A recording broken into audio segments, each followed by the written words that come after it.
You're sitting on the couch, you're watching TV, and your life's passing you by. I'm just messing with you, my bad. One huge issue I found amongst myself, my friends, people around me, and everyone for that matter, is we all come to that point in time where we're doing good, we're grinding, we're pushing, we're making goal after goal, and then we just hit this moment where we just plateau. We're just maxed out, we can't think, we know what we need to do, but we're stuck and we just can't get it done. So these are the 10 things that I do, not all 10, but every now and then I'll pick from the 10 that always get me through my hard times where I'm either blocked or I'm finding myself procrastinating. Someone's calling me. Maybe it's important, it might be money, I'm gonna get it. It's Sheik the Geek. Hey Sheik. Yo, what's up? I had a tech question. Yes, sir. So I just recorded a video. I was trying to do a two-a-day, right? So I recorded the first video, but I exposed for outside of the window, right? So outside of the window looks great. You can see the cars and everything, but inside is dark. I put it in Premiere and I tried to color grade it, and I raised the shadows all the way up, and I dabbed the contrast, right? But it's kind of like grainy and fuzzy, but it's also glitchy. So I don't know if that fuzziness is my computer running slow or if I messed up the video and I gotta record it again. See if there's a hold on. I know in Final Cut it's called denoise, like a noise reduction. Noise reduction Premiere. Okay. Okay, go to effects and there's something that says apply remove grain. See if that helps. Okay. Well, I started recording a second video. It's actually recording now. Can I use this in the video? I think it might work out. I hope so. All right. I'm gonna. Let's do it. All right. This is great. This is helpful. All right. So I'm recording 10 things to beat procrastination. A Marine said to make your bed in the morning, because if you can complete that small task in the morning, you will complete bigger tasks throughout the day. That's true. I get that. That's true. You know what? But I can't make my bed because Shanika still be asleep. So you see how that doesn't work for me? That does not work. So I had to come up with 10 other things. But you know what? I'm going to add that as number 11 for the people that... Make your coffee instead of buying a coffee. Okay. I like that. I don't know. I like that. I get it. It's the small task that you're doing. Do something small, because if we put off making the coffee and go buying a coffee, we always going to be looking for the easy way out throughout the day. That's true. Find a different way to do something you normally do. Find a different way. I like that. So if you find a different way to do something you normally do, in turn it will change up your habits, and then your habit pattern thing is like unlocked, and then you could just apply whatever new habits you want to plug in. That makes sense, right? Yes. Yes. There you go. You should record the whole video over. The first one? How long was the first one? 15 minutes, unedited. Okay. Yeah, nah, forget that. No. I'll re-record that. But this one for sure. Make sure if you're gonna expose for the outside, make sure you got a bright ass light on you. Inside. Oh no, this one I fixed it. It's perfect now, and I'm upset I didn't do this before because it looks so good. It's crazy. It hurts. Damn. I know. Alright, well. Moving forward, I'm gonna remember this setup, and I'm gonna just use this setup every single time I record here because it's that perfect. Yeah, see, you can program everything on your memory, make it up everything. Ooh, yes, thank you. Another one from Sheik the Geek. You download Fortnite yet? On my phone, yes. Yeah, I got it. Okay. Yeah, man, we out here. Later. All right. Alrighty then. Yep. Alright, I'll let you. Yes, sir. That was Sheik, and he brings me to another point about procrastination. It's not one of my 10 though. If one of the reasons you're waiting is because you don't know how to do something, find someone, maybe one of your friends that know how to do that thing, and just ask them what to do. You don't have to, please, matter of fact, do not, absolutely don't ask them to do it for you. Do not get in the habit of asking for favors. You want guidance. Tell me what to do. Show me how to do it, and let them volunteer. You know what? I'll help you. Sheik the Geek is definitely that guy. Anything tech related, I built this entire studio with his advice. So don't be afraid to ask for guidance. Not to say don't ask for help. You know what? Do what you want. That's what I would do. Back to my list. So the first thing not always the first thing I go to. Is if I'm in a slump, maybe business is down or something's got to change and I don't have the answers, I'll start reading. I'll look for a good book that I'm actually interested in, whether it be fiction or nonfiction, and just try to find the point in that book that relates to my current issue. And then once I usually get through that, everything is just free and I'm just good to go, and I'm ready for the day, ready for the game, and I'm just hustling and grinding and emphasizing and doing it all. My personal favorite book on productivity is The 5-Second Rule by Mel Robbins. It basically goes into how the prefrontal cortex of the brain takes 5 seconds to shut down an idea. So what you do is, when there's something you know you need to do, is you count down backwards. So you go 5, 4, 3, 2, 1, right? Over time, our brains have been programmed to, when you hear that 5, 4, 3, 2, 1 countdown, to trigger it with blast off or go or action. Just some type of, when you hear a countdown, you're on guard, you're ready to go. So let's just say you need to wake up early. Your alarm set for 4:30 for the first time. So once that alarm goes off at 4:30 a.m., you tell yourself 5, 4, 3, 2, and then on 1, just move. Just take some type of motion, even if you just move your hand and just get up. Right? Over time of doing that, your mind starts to trigger that this 5-second rule becomes law. So it's just, you don't have to do it out loud, just in your head. 5, 4, 3, 2, 1, go. Alright, I need to record this video. I'm gonna put this camera down. 5, 4, 3, 2, 1, it's go time. So that's a really good one. I'll put a link below to the Amazon. I'll put an Amazon link below to that book. I really liked it. Again, that's The 5-Second Rule by Mel Robbins. I'm always learning, so I'll take a class, I'll register for an e-course, I'll read an article, I'll watch some YouTube videos. Just seeing other people doing what I'm trying to do with ease, that usually gets me kickstarted and gets me going. Number 3, I'll make a to-do list. I'm personally a planner person. I've gone through tons and tons of planners. Matter of fact, let me show you, my planners are here. These are just a few of the planners I've ran through. Look at that. Planners on planners. So I got the Hobonichi Weeks, the Simple Elephant, my first one from Big Lots, $5. I tried the Composition, but my personal favorite of all of those planners was the Tul Notebook. Definitely the Tul is the way to go. It has, well, let me not show you the list. You're gonna watch this video for this list. The pages can be removed and then put back in. I hope you can see this because I'm not doing it again. But do you see that? I'm putting the page right back in. So the reason I love that is I'm indecisive. So I'll put a page somewhere and like, it feels better over here. And I'll put the page where it belongs. Or I'll put the page where I feel I like it best. Also, it's got these little dividers. You gotta love dividers.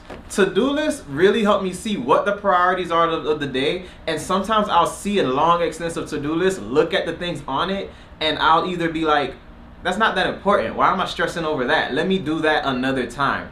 Or I'll say, you know what? These 3 things are the priority. Let me knock these out now. On the contrary, sometimes I'll look at a task and I'll be like, why am I doing this? I should ask blank to do this. So-and-so may do this better and has the time to do this. Or I'd rather just pay someone to do this so I have more time to do bam, bam, bam. Now, if I know what to do, I'm just blocked, sometimes I'll just clean up my house or clean up my office.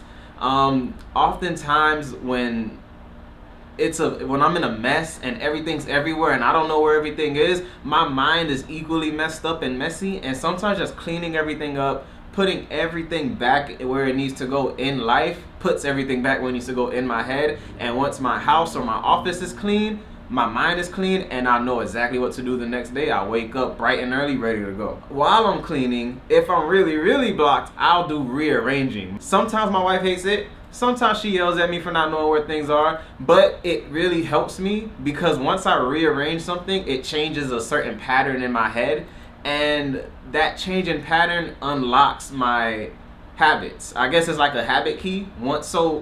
A big one I'll do is I'll rearrange the bed. So if my bed is facing this way, I'll turn it to face this way. And just doing that, I'll naturally wake up earlier. I'll naturally go to sleep at a different time. I may eat differently. Like everything just kind of goes into place once I make those little or major changes in the places I constantly am. So my car, my office, or my house. Tip number 6 is a plan. You always have to have a plan.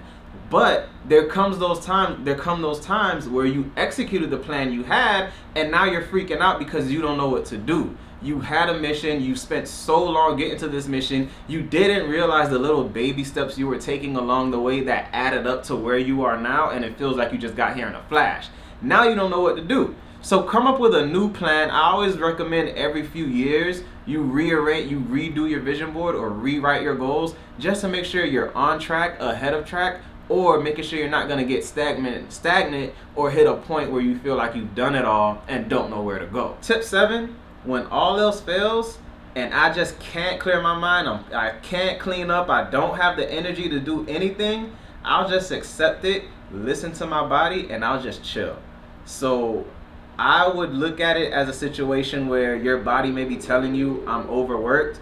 It's okay to admit and understand sometimes you do a lot. I personally have 7 Instagrams I'm running. That equates to about 7 businesses I'm running.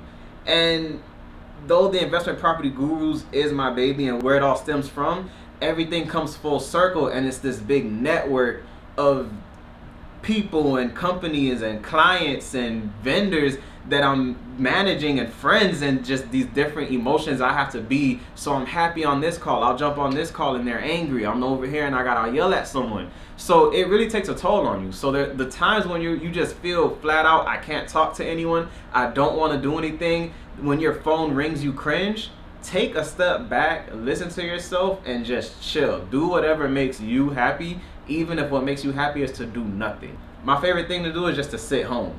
I rarely go anywhere. I'm definitely a homebody. It's a gift and a curse though, because as a deal closer, as a connector, I have to be out there talking to people, meeting people, getting to know who needs what, so I can introduce people to other people to get these deals closed. I don't have a product that I sell. I make money. My business is to connect people with other people.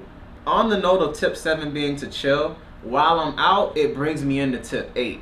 When you're chilling, look out. I read the book The Richest Man in Babylon, and it mentioned in other words not to forget to enjoy the beauty of what life is. Look around, see what life has to offer, and see what there is to enjoy. So definitely while I'm out, I may go to Fort Lauderdale Beach, not to swim or go to the bars, just to look at the yachts, just to look at the condos, just to see, wow, this is what I'm working for. People live like this. They make these cars for you to buy it. It's not just for you to look at. You gotta have fun. It's on your funnest moments when you go out, have the grandest time. Sometimes it may be the moments where you spent the most money, but it just motivates you to want to do it again. That was so fun. I gotta get back to work. I gotta stack up some more money just so we can do this again. If we don't get enough money to do it, there's no way we can do it again. Tip 9, talk to people. Oftentimes there's people that are in your market, or people who may be doing things that you want to do. Not to say be all buddy and try to call them and say, hey, let me come over, hey, let me take you to dinner, and try to force yourself into their life. What I'm saying is, if you have a specific question on something you're actually doing right now, give them a call, explain how far you came, explain what you're doing. They don't want your life story. Just say, hey, I see you built a podcast studio on a Zoom H6. I just bought a Zoom H6, but I don't know what kind of headphones to get. What headsets did you? It brings you together. It shows he's not just calling for free advice. He's not calling to try to get me to be his free counselor or consultant. This is real deal. Someone out there hustling just like you. They just want to get put on game, and they're willing to help. What people aren't willing to do is work for free. So don't make it a job. Don't say, hey, can you come over and build it for me? Just say, hey, here's where I am. I'm stuck. What can I do? Do you see the difference in one over the other? Finally, step 10, the last of the things I do to get me out of a rut and get on my grind is to get back into exercising. Not to say I'm a gym rat. I definitely don't work 24/7. I definitely don't work out every day. I can't remember the last time I've been to LA Fitness. I paid these people 2 months, and they probably see me 2 times in 2 months. So I'm not trying to be that guy. What I'm saying is, when you see yourself slipping back, if you feel yourself a bit unhappier than normal, or your mood starting to shift, or maybe you're walking up the stairs and your breathing is different, something changed, Get out, start your day with a jog. You don't have to do anything. You don't have to do anything extravagant. Maybe do 100 push-ups throughout the day. 25 here, 10 there. It doesn't really matter, but just starting that health kick. And you do a little something every day, you'll get better at that little something, and your body will start to crave more, and you'll say, you know what, I want to go for a jog today. Then you'll say, you know what, I'm going to do some sprints today. Then you're going to be out there doing CrossFit. And then who knows where you'll end up. You'll be this full fit freak, and your head is so clear, and now you got the energy to run 12 businesses, and everything just comes full circle, and just it gives your mind that kick to say, oh, it's on. We're healthy, we're alive, we're kicking, we're not dying right now. We're healthy. I can still run. I haven't ran since I was 6, but I'm doing it again. And that's it. Hopefully this helps you to get started on something. If there's anything you've thought of trying or doing in the next couple of weeks, do it today. Just start now. Even if it's just taking out a piece of paper and writing down the first 3 things you're gonna do tomorrow, at least you started and you took action. And I wanna know about it. Follow me on Instagram at Khalid Sold It. Let me know you watched this video so I know to follow you back and so I can watch your growth. And feel free to reach out to me if you just have a quick question on something. I will put a link in the description to my calendar if you want to do a one-on-one consultation about anything. If you want to be a real estate agent, I have a link. Hold on. I don't know what's going on. The cops and a fire rescue. If something you've been procrastinating on is being a real estate agent, I'll put a discount link in the description to realestateexpress.com, which is a website where I got my license online. You will have to take your state exam in person though. Don't forget to like, comment, subscribe, and share. Until next time, I'll see you in the next one.